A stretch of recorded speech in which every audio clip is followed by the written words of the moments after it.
So resistivity survey is actually an electrical method by which you actually also try to understand how the subsurface looks like. Okay, like in seismic, acoustic impedance contrast between two layers is the key in distinguishing different layers. Like that is what we have just studied in our previous chapter.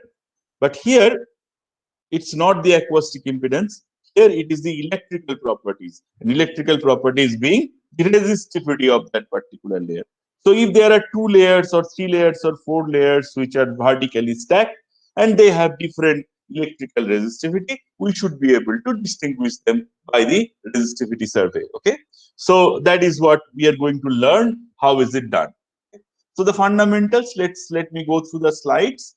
The electrical resistivity method is used to map the electrical subsurface electrical resistivity structure. Okay, that's what I just explained, which is interpreted by geophysicists to determine geologic structure or physical properties of the geologic materials. Okay, because sandstone will have a different resistivity, shell will have a different resistivity. If the sandstone is filled with oil and gas, it will have a different resistivity. If it is filled with water, it will have a different resistivity. Okay, so depending on the rock as well as its fluid content, the resistivity changes. And if you can actually find a way to distinguish them, you should be able to also get a layered picture of the earth where with different resistivities. Okay, so that's the fundamental. The electrical resistivity of a geological unit or target is measured in ohm-meter, right?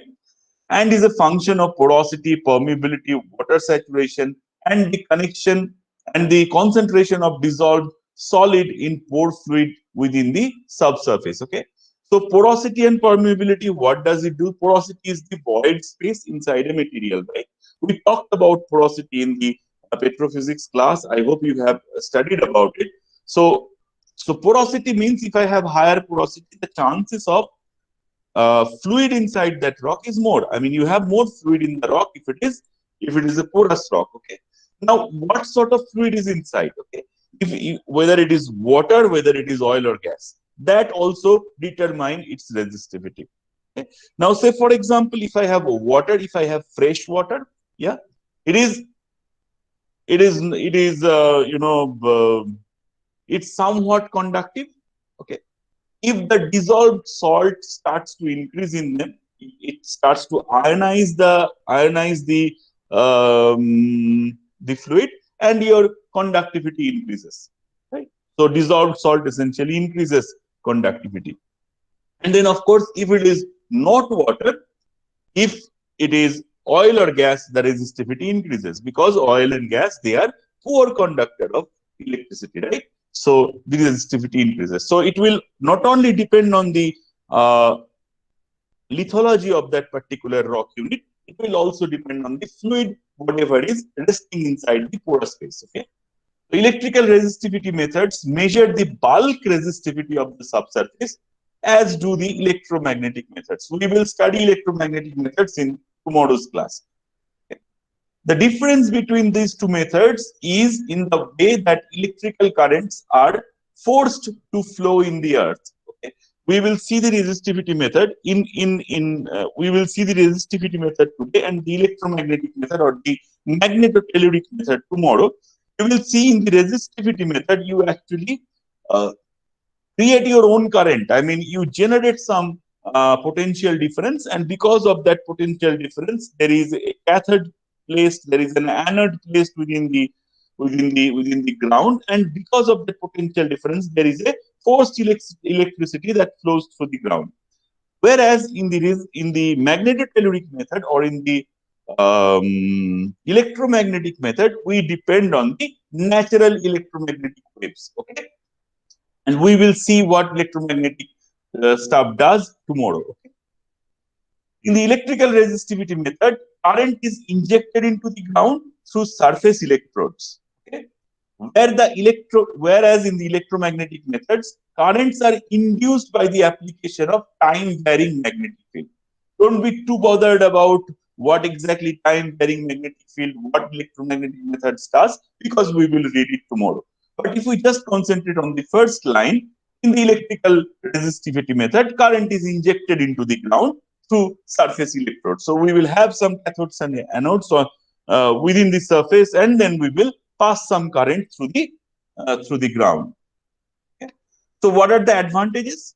The principal advantage of the electrical resistivity method is that is that quantitative modeling is possible using either computer software or published master curve. We will see what master curves are. So quantitative modeling of the subsurface is possible. We will see what quantitative modeling is all about. The resulting model can provide accurate estimates of depth, thickness, and electrical resistivity of subsurface layers. I don't think I have to explain it more. It's fairly intuitive. The layered electrical resistivities can then be used to estimate the electrical resistivity of the saturating field, which is related to the total concentration of dissolved solid in the fluid. Okay? The point that I had just explained. Now, what are the limitations? Limitations of using the electrical resistivity method in groundwater pollution investigations are largely due to site characteristics rather than in inherent limitations of the method. Okay. Because, but does it mean that you cannot do electrical resistivity survey everywhere? Right? Say, for example, if that area is extremely populated, yeah, it is very difficult to carry out such survey. Okay. Say, for example, you cannot do an electricity resistivity survey inside a city. Okay, you have to go away from it. Okay. Typically, sites are located in the industrial area that contains the abundance of broad spectrum electrical noise. And why is that? Because, of course, you want to catch the signal that is coming from the electrodes itself, and which is actually a response of the resistivity of the Earth's material, right? Now, if an area is already too much electrified, say, for example, if you go in Bhopal city and try to do a resistivity method, what would you see? Below the ground, maybe up to 10 meters, you have pipelines, you have and the pipelines are generally made up of steel, so they are conductive, right? And then you have electrical circuits beneath the ground. There are telephone wires beneath the ground. So all these things will hamper the quality of the signal that is coming out from them. Okay, and it will be almost impossible to actually carry out the resistivity survey where the current that you are sending through your electrodes are truly representative, are actually going through the actual Earth's material. So the problem is often the sites of interest, at least the topsoil in those sites of interest, are completely full with anthropogenic disturbances, right? And it becomes very difficult to carry out the survey. In conducting an electrical resistivity survey, the voltages are relayed to the receiver over long wires that are grounded at each end. Okay, these wires act as antenna, receiving the radiated electrical noise that in turn degrades the quality of the measured voltage. What I just explained to you. Okay, we will go through the rest of the limitations in a moment. But before that, let us just see what that survey does. Okay, and you understand the configuration, then you will appreciate the limitations and advantage bit more. So we will come back to this particular slide in just a moment. Okay. So let's see what sort of instrumentation is done in case of a electrical resistivity survey. So electrical resistivity survey instrumentation system basically consists of a transmitter and a receiver. The transmitter supplies low frequency, typically 0.15 to 1 cycle per second or hertz, current waveform that is applied across the current electrodes. Okay. So very low frequency current is actually sent through this transmitter. Either batteries or an external generator, depending on the power requirement, can supply power to the transmitter. Okay. In most cases, the power requirements for most commonly used electrode arrays, uh, such as Schlumberger. So Schlumberger is a company which actually provides such survey. And Wiener arrays, we'll see what Schlumberger array, what Wiener arrays are minimal, and the power supplied by battery pack is sufficient. Okay. Other electrode configurations such as dipole-dipole arrays, we will see what dipole-dipole arrays are in a moment, generally require more power and often necessitating the use of power generator. Okay. The sophistication of receivers range from simple analog voltmeters to microcomputer controlled systems that provide signal enhancement, stacking, and digital data storage capability. Most systems have digital storage data. Okay. I don't think I have to explain what does this mean. Some systems may require the field parameters to be input via personal computers to prior to the collection of the data. The trend in manufacturers of resistivity equipment is to have the entire system controlled from a personal computer, pre-programmed software built into the instrument. The good news is, ISAT Bhopal, we are going to buy this whole resistivity survey thing, and that is going to be the first geophysical instrument of our position. Hopefully, till you graduate, we will have the instrument, and I plan actually to do some, at least, maybe some MSc thesis with the resistivity work later on. Otherwise, also, I mean, we can all do some surveys later on. I mean, you are still here for another 2.5 years, I guess. By that time, the instrument will come, and it will be fun to test it out with you guys and do some real surveys and do some measurements, okay, and interpret the data. So it will be fun. So survey design, procedure, and quality assurance. Survey design depends on the specific characteristics of the site and the objective of the study.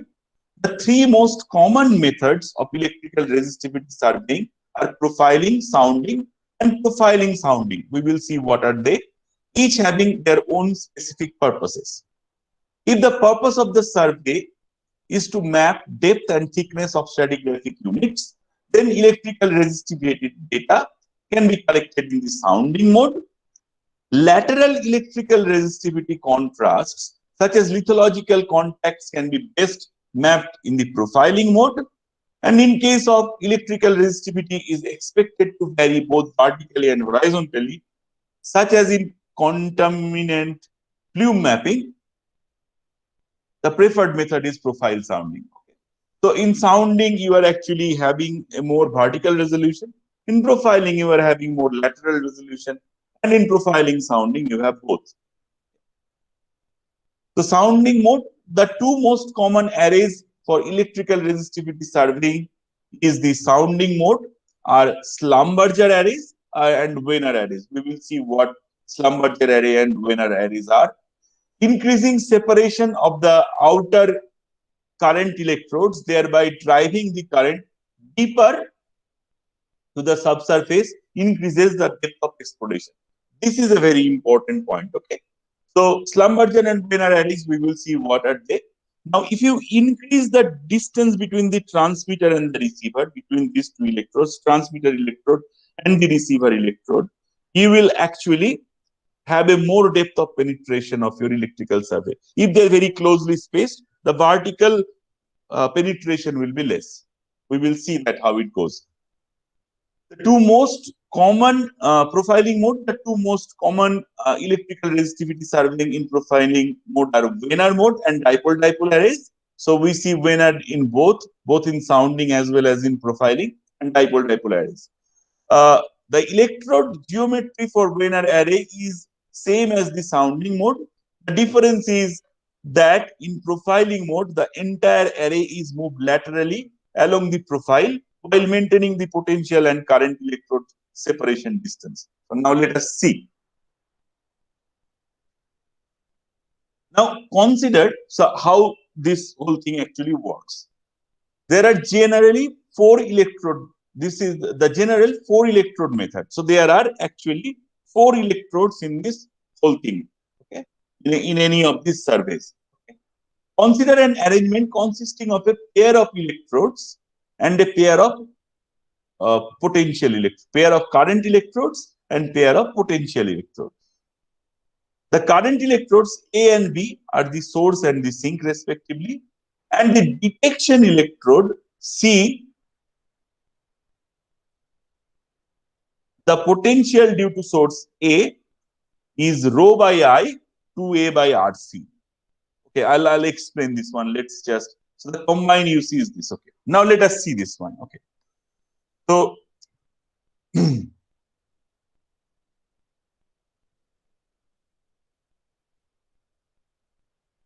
so what is happening? There are 4 electrodes. There is A, there is B, okay, and there is C, and there is D. All 4 of them are actually just grounded into the surface. Okay, so you have actually dug a small hole, and then you have put these electrodes beneath. Okay. Now, what you are doing? You are essentially sending current. So through the A and B electrode. Okay. So there is a circuit which is developed. There is a circuit which is developed. Now, in C and D are my detection electrodes. In the detection electrode, I am essentially measuring so through C and D, there is no current going, okay? C and D, while I am actually transmitting through A and B, I am observing the voltage difference, okay? I have a voltmeter here. I am seeing the voltage difference. Okay? So this is essentially the configuration. The distance between A and C is RAC. The distance between C and D is okay. The distance between A and D is RAD. The distance between C and D is RCB, and the distance between D and B is RDB. Okay, that is how they are put. Okay, so the resultant potential at D is UD, which can be written as rho I by 2 pi 1 by RAD minus 1 by RDB. Okay. You know that by this simple formula that is essentially is used to calculate the potential difference. Okay. So this is the potential difference. The combined potential at UC at point C is UC is equals to rho I 2 pi by 1 by RAC minus 1 by RCB. And then at D, the potential difference is rho by 2 pi, rho I by 2 pi, 1 by RAT, 1 by RDB. So rho is the resistivity, I is the current that is passing through, and R are the respective distances that has been shown in this particular figure. So the potential difference measured by the voltmeter that is connected between C and D. Yeah, here I have the voltmeter, and I am seeing the potential difference will be essentially the if you just subtract UC from UD, right? That will give me the potential difference, and this is the common expression of the potential difference. Now from here I can express it in terms of rho. Okay, just simplifying the equation, I can express it in terms of rho. Okay, and you see the V is actually I'm measuring, right? You are seeing what sort of voltage I see at V. I know I because it is controlled by me, right? The I that I'm providing into the system. RAC, RCB, RAD, RDB, all of them I know. Okay, so and then I can calculate rho from this simple expression. So that will give me the resistivity of the subsurface, whatever is through which this particular current I is passing through. Is that clear for you? If you have a question, you may ask.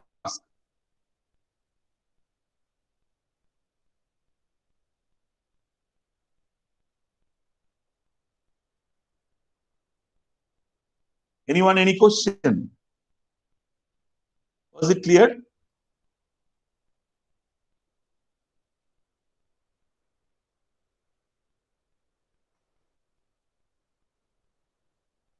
The general configuration, is it clear for you? Can someone just confirm? Yes, sir. Okay, very good. So this is how I can calculate my, this is the general configuration of the resistivity survey. Okay, I have 4 electrodes. They are different. They are placed at certain distances. Okay, and then I applied a particular current through a set of electrode, which we call, which we call our source and sink electrodes. They are the current electrodes, and then I have the detection electrodes, that is my C and D, where I measure my voltage difference or the potential difference. Okay, and then just by putting them into in this simple formula, where V is the measured voltage difference between C and D, and the current that I am passing through the area I should be able to understand the resistivity of the subsurface. Now, the configurations that we have talked about, the profiling, sounding, Wiener configuration, Schlumberger configuration, your dipole configuration, that only varies. So this basic structure remains the same. Only the mutual distances between RAC, RCB, RAD, RDB, that is what varies. Okay, and then I will get different configurations. Okay. Now remember, if you are appearing for net exam, okay, if you are appearing for GATE exam, if you are appearing for, any exam where there is some sort of geophysics, in every alternative year or almost every year, you can expect a question from this, either Schlumberger configuration or from Wiener configuration, dipole configuration. They give you either there is a numerical or there is, asking them what the configuration is all about, some tricky questions around it. The configuration we are going to explain tomorrow today, and they're very easy. But remember, this is such a commonly asked questions in any exams that you will be facing in your future. Now you see, this is Wiener configuration. So in Wiener configuration, the simple thing is RAC is equals to A is equals to, so RAC is equals to RCB is equals to RBD.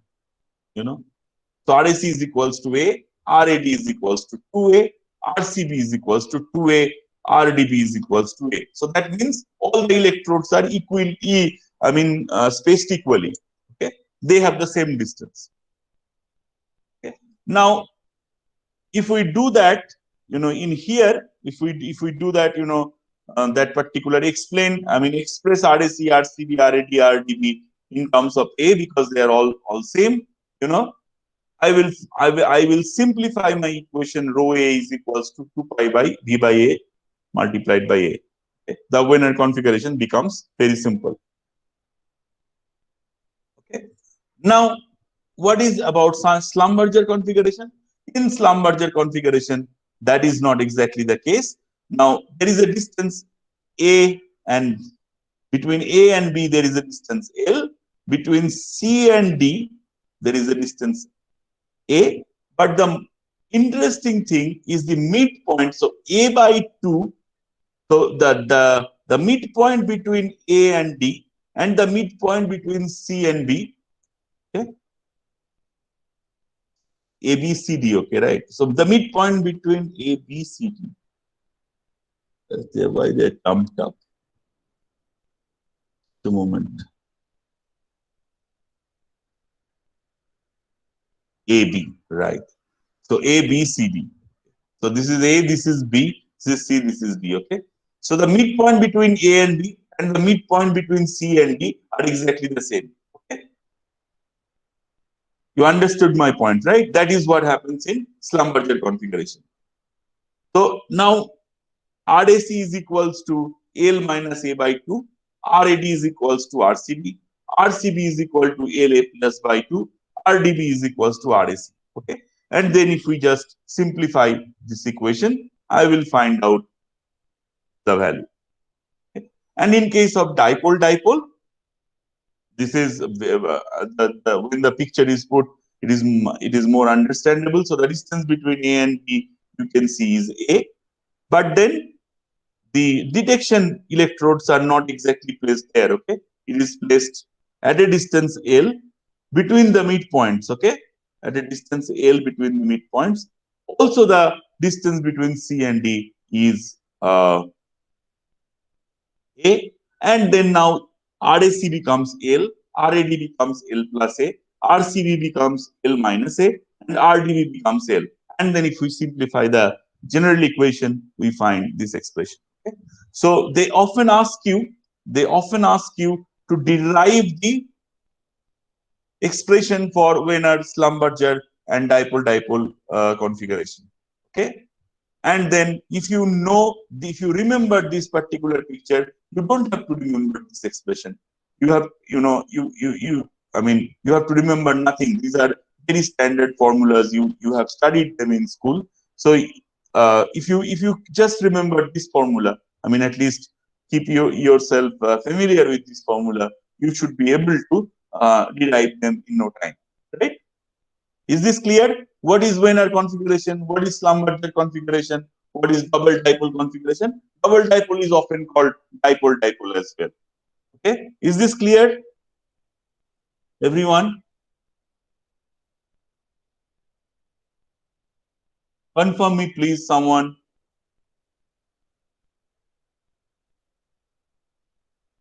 Sir, why do we need the different configurations though? That we will study right now in a moment. But are the configurations clear to you? Yes, sir. Saima, is it clear for you?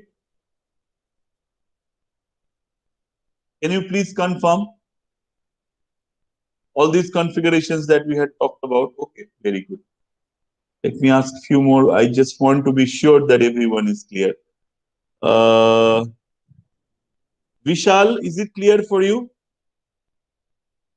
Vishal Nareda, is it clear for you, man? Okay, very good. I'm happy. If the configurations are clear for you, we will be able to answer most of the numericals and questions around it. Okay. So, this is just we talked about in the Wiener configuration, the current and the potential electrode pairs have common midpoint, and the distances between the adjacent electrodes are equal. Okay, and the expression comes like this. In the Schlumberger configuration, the current and the potential pair electrodes often also have a common midpoint, but the distances between the adjacent electrodes differ. Okay, and we talked about it. Let the separation of the current and the potential electrodes be L and A respectively, and RAC is equals to RDB is equals to L minus A by 2, and RAD is equals to RCB L plus A by 2. Substituting, we get this formula. Okay. Now there is one thing. If actually L is very large than A, okay, then you can express this expression, as L square by A. Okay, so you can ignore this minus A square term. Okay, the condition is L is significantly larger than A. Okay, in that case, the formula becomes a bit more simplified. Okay. Of course, in double dipole or dipole configuration, the spacing of the electrodes in each pairs is A, while the distance between their midpoints is L, which is generally much larger than A. Okay, which is generally much larger than A. Note that the detection electrode D is defined as the potential electrode closer to the sink B. In that case, these are the mutual distances and the measured resistivity. Now there is another very important and slowly you will understand the question that Nirul asked: why do we need all these configurations? Okay. Now let us say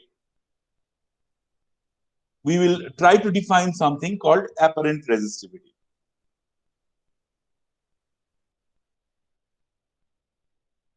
In the idealized case of a preferably uniform conducting half space between the current flow lines resembles a dipole pattern, and the resistivity determined with 4-electrode configuration is the true resistivity of the half space. Okay. So what do I mean by that? Say, for example, I don't have, two, resistive layer. For the timing, just imagine that I have only one layer which has the same resistivity rho 1, everything. Now, and this particular space through which this current is actually flowing is called the half space. Okay? This is called the half space through which the current is actually flowing. Okay, this whole area, like here, you see whole area. This space is called half space. Now, if this would have been only a single layer and with same resistivity, we would have got the true resistivity of the subsurface of that particular layer. Now, what is essentially happening that I have rho 1 and then I have another layer rho 2. So the resistivity that will be measured, is essentially will be like a combined effect of the rho 1 and rho 2, and that is what we call as apparent resistivity. Okay. So, but in real situation, the resistivity is determined by the different lithologies and geological structure. So, maybe inhomogeneous. The complexity is not taken into account while measuring resistivity with a 4-electrode method, which assumes that the ground is uniform. The result of such measurement is the apparent resistivity of an equivalent uniform half space, and generally does not represent the true resistivity of any part of the ground. Okay. So while we actually take that measurement, we don't exactly we consider that this is uniform. We consider that this is uniform because the resistivity that we will measure is a single value, right? Is a single value. So we will consider it to be uniform, and that is a simple resistivity value. So now what we are trying to do, we will say we have a particular configuration. This is L, this is D, this is L, okay, and this is D. D is the thickness of the layer. Okay. Now what we will keep on doing, we will keep on increasing L. Okay, so we will start with a smaller L. I mean, the distance between the current electrodes will be smaller, and then we will keep on increasing the. So if I just explain that.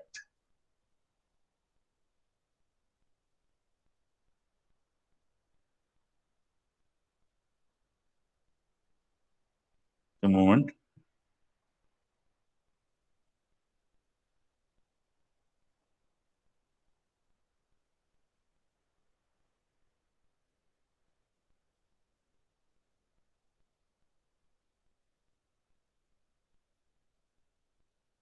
Do you guys have a class immediately after this?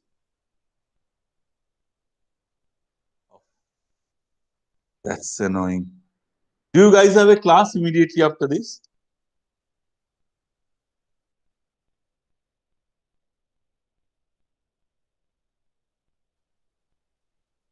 It doesn't seem you don't. Okay, it seems you don't. So do you mind if I continue the discussion for another 10 minutes after the class?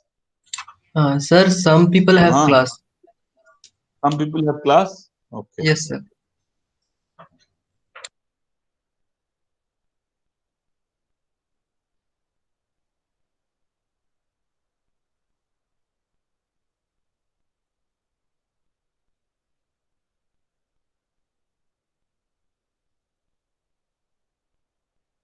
So those who have the class, they can actually leave. I'll still continue for next 10 minutes. You can look through the the recorded lecture, okay?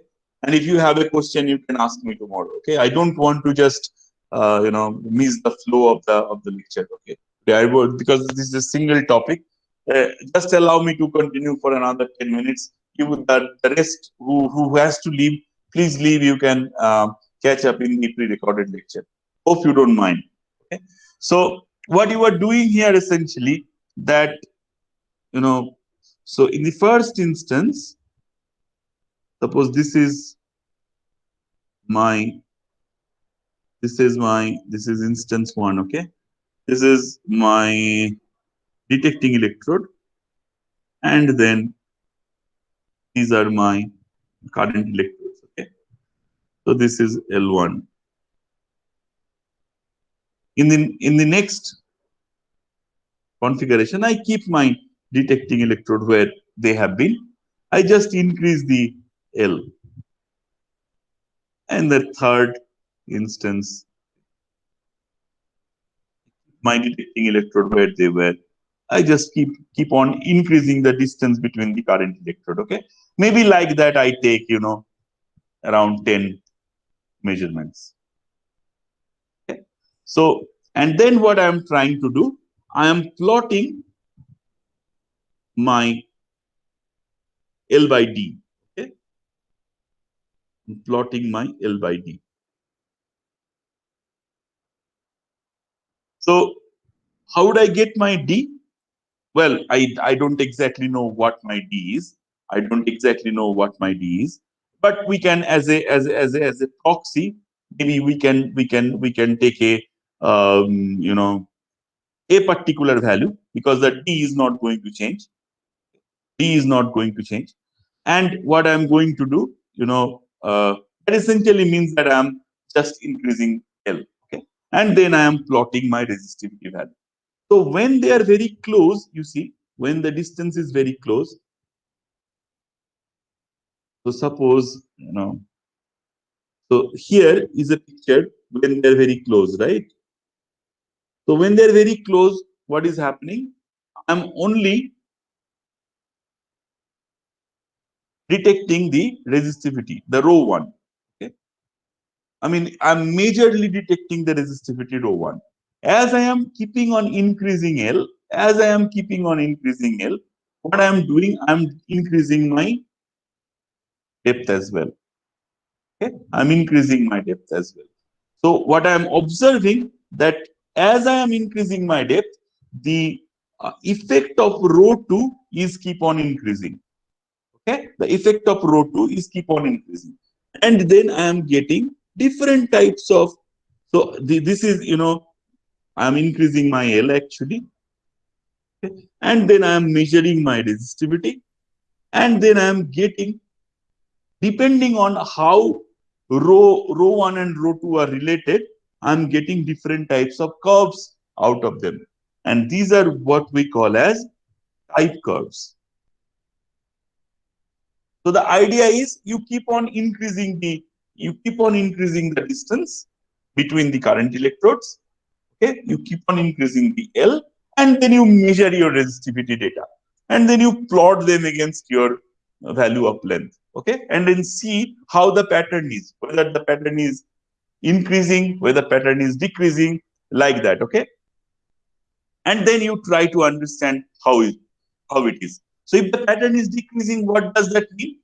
That rho 1 is certainly, greater than rho 2, because initially I'm getting more resistivity.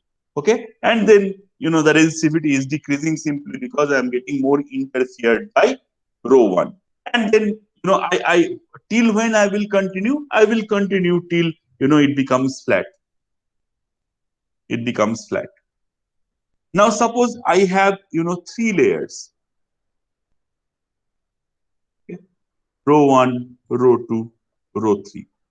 We will see how do they look like in a moment. Okay, so these are called essentially the type curves. Okay,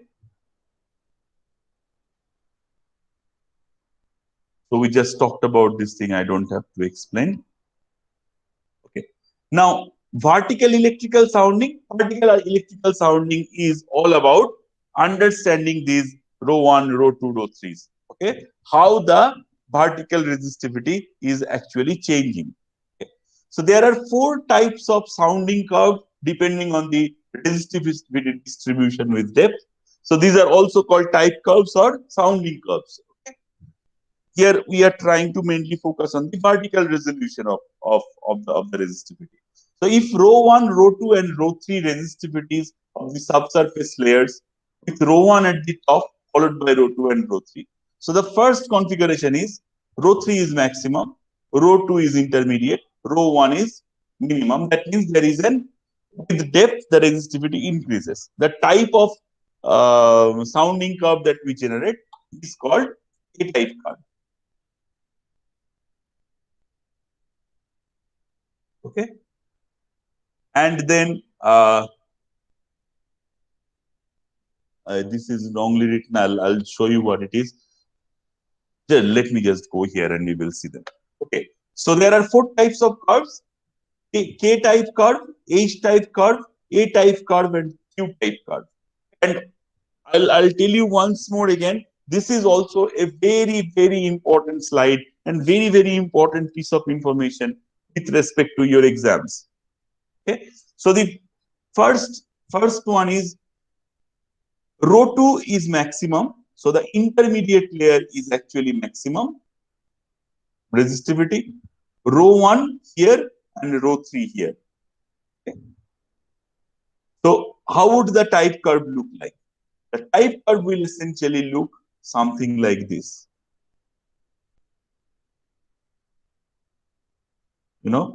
So this is essentially the response between layer, this line is actually the response between line layer 2 and 3, like I have explained in the 2-layer example.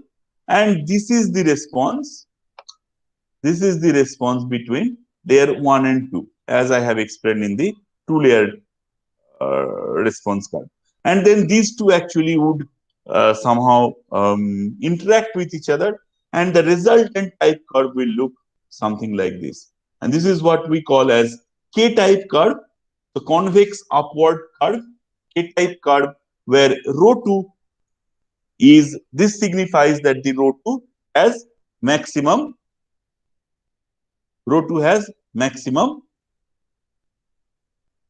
resistivity. Now this is concave upward, and it's exactly the opposite. This is the response of the layer 2 and 3, and this is the response of layer 1 and 2. And I can observe a concave upward resultant curve, and this explains that the rho 2, the resistivity of the intermediate layer, the layer which is in between, is minimum. Okay. Now here is a simple configuration: rho 1 less than rho 2 less than rho 3. So rho 3 is maximum. So there is like a resistivity is increasing with depth, and this is the type curve that we will see. This is the type curve between layer 1 and 2, and this is the type curve between layer 2 and 3. But the response that you will observe looks something like this, and this is what we call a type curve. And then a Q-type curve is exactly the opposite. The slope is exactly in the opposite direction. Where rho 1 is maximum, then rho 2 is intermediate, and rho 3 is minimum. So this is how the type curve will look like. Okay. So now the idea is I go to the field, okay, and then I do this, that I set up my 4 electrodes, okay, and then I keep on increasing the distance L between the current electrodes. Okay, I keep on increasing the distance L between the current electrodes. So what type of configuration it is? If I just talk about it, what type of configuration it is? I am keeping on increasing the distance L. What type of configuration it is?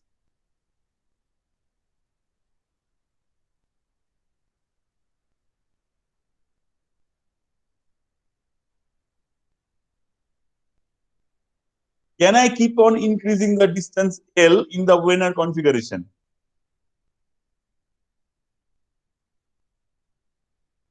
No, right? It has to be either a dipole-dipole configuration or a Schlumberger configuration, right? Is that clear?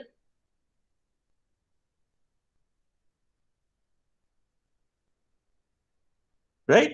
So it has to be either a Schlumberger configuration or a dipole configuration. The A is constant. I'm just keep on increasing L. Okay. And then with the formula, either if I am doing a Schlumberger configuration, I am calculating the apparent resistivities like this, or if I am using a double dipole configuration, I am calculating my apparent resistivities like this, and then I am plotting them in these curves, right? I'm plotting them. I'm plotting them as I am keep on increasing L.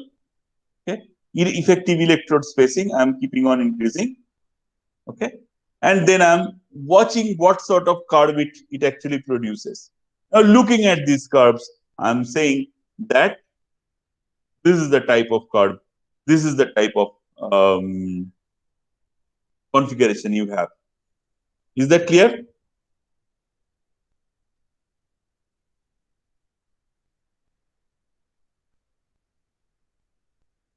Now, what happens if I have more layers? Of course, the curves get complicated. That's all.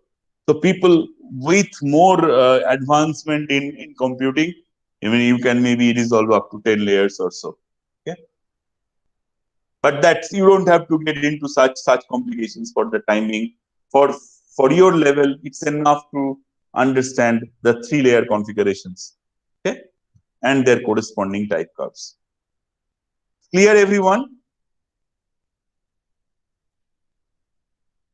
This is what we call sounding. Sounding means getting the vertical resolution up.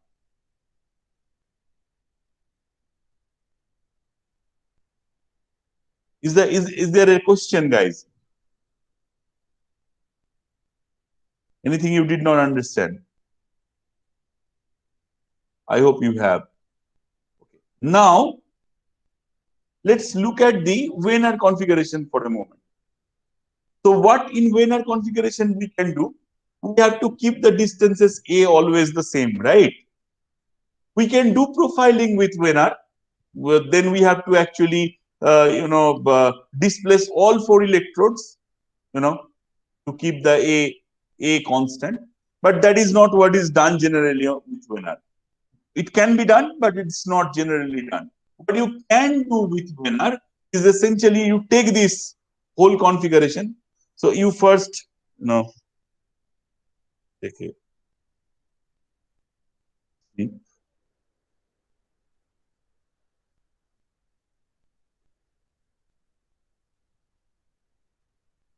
So this is your Wiener. So suppose I have this long area to be surveyed, okay, and I want to understand how, suppose I have a resistive layer here, rho 1, that changes to something rho 2 here, and I want to understand how along this line the resistivity has changed.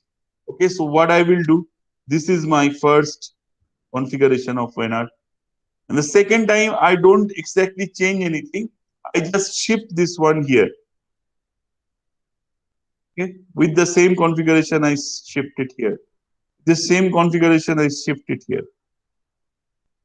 Okay.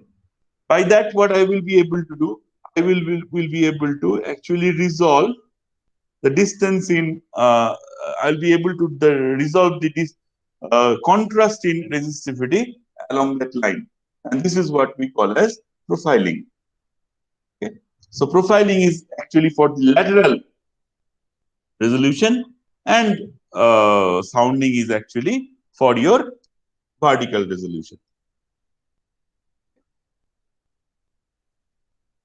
We talked about the curves. Now, the last type of resistivity survey that is generally done is called induced polarization method. Are there any questions so far?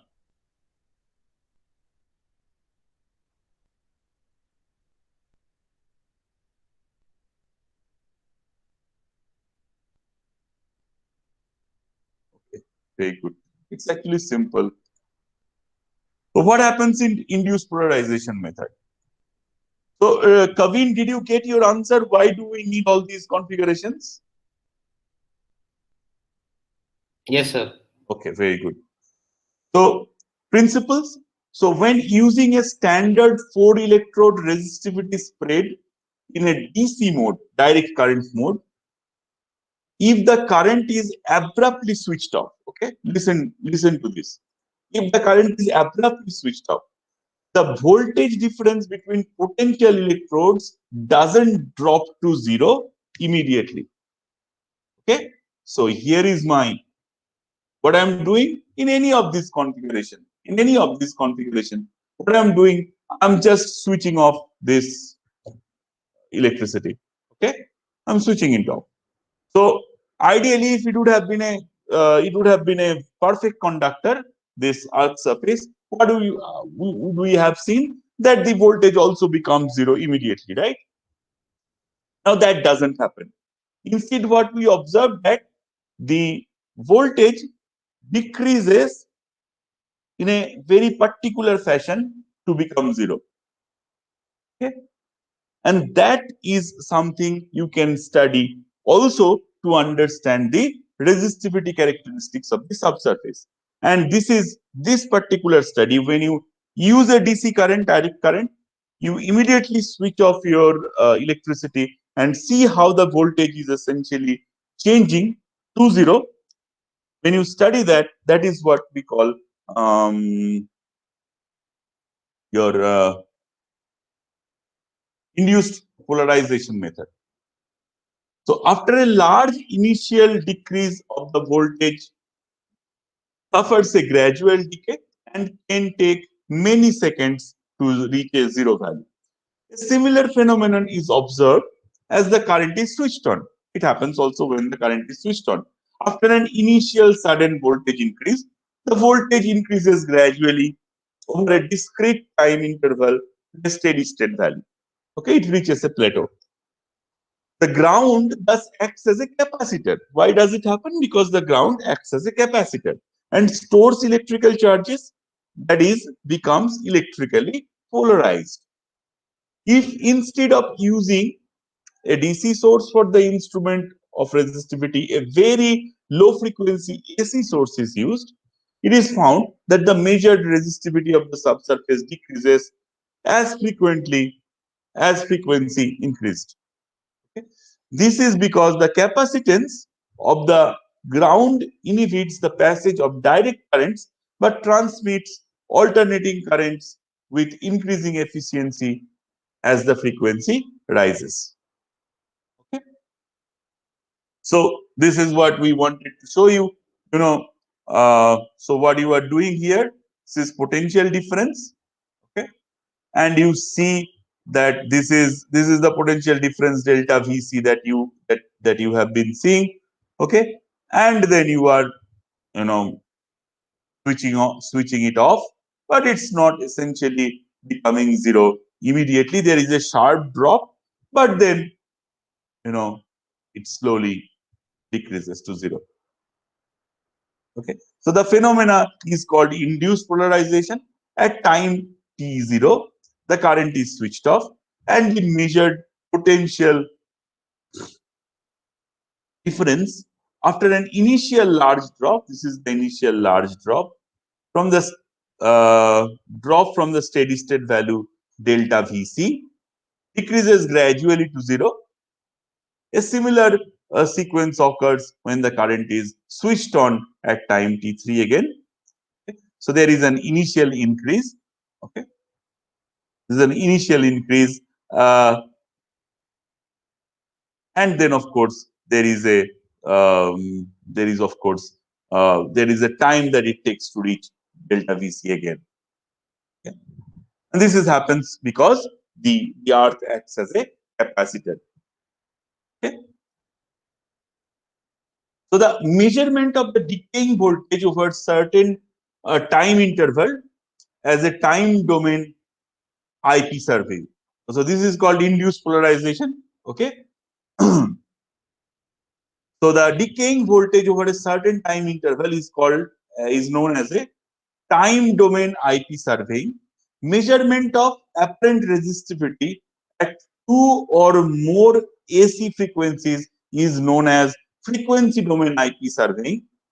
Time domain IP measurements involve the monitoring of decaying voltage after the current is switched off. The most commonly measured parameter is chargeability. You know, chargeability is used, you have used the notation of chargeability in case of a capacitor.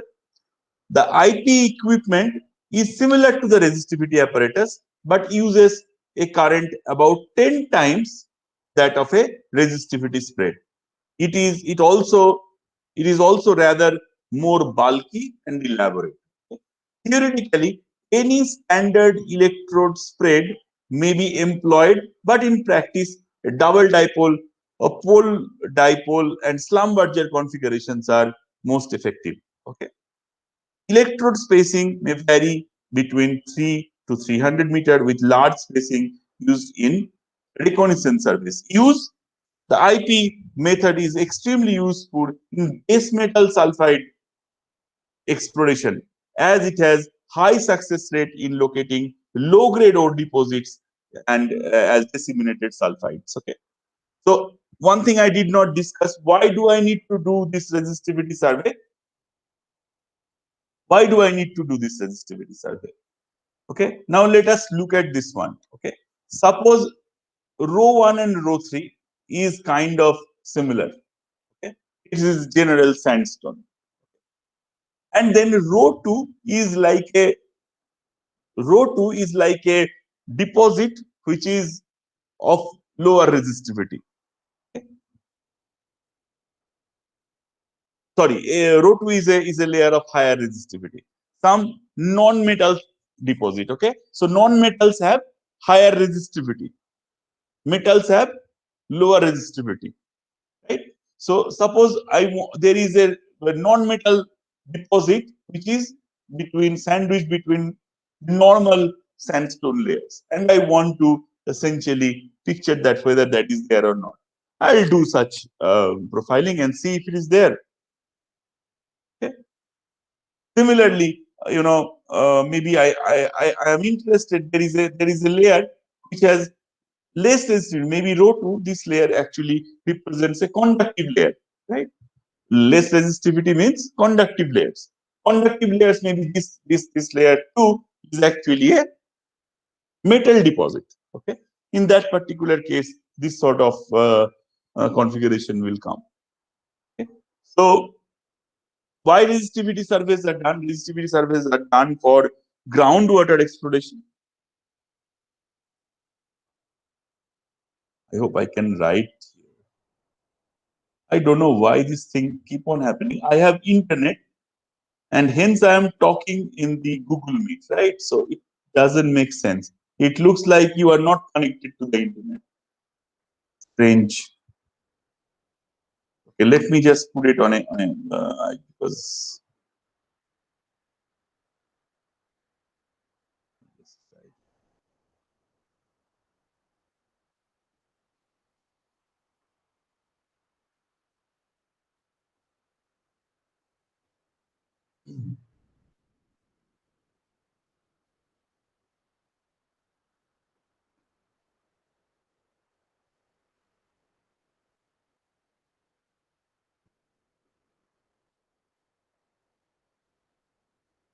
so in Lowry's book, this discussion is very nicely done. In the electrical methods, you will find them. Okay. So in the electrical chapter, you will also find magnetotelluric, of course.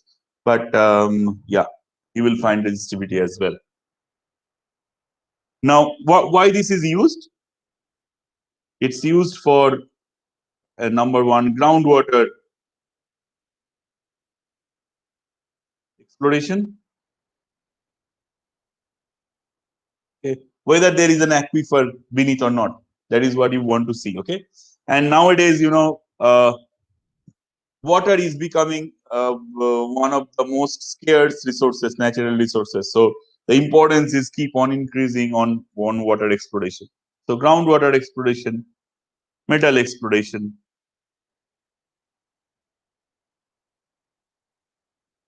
Of course, non-metal exploration as well.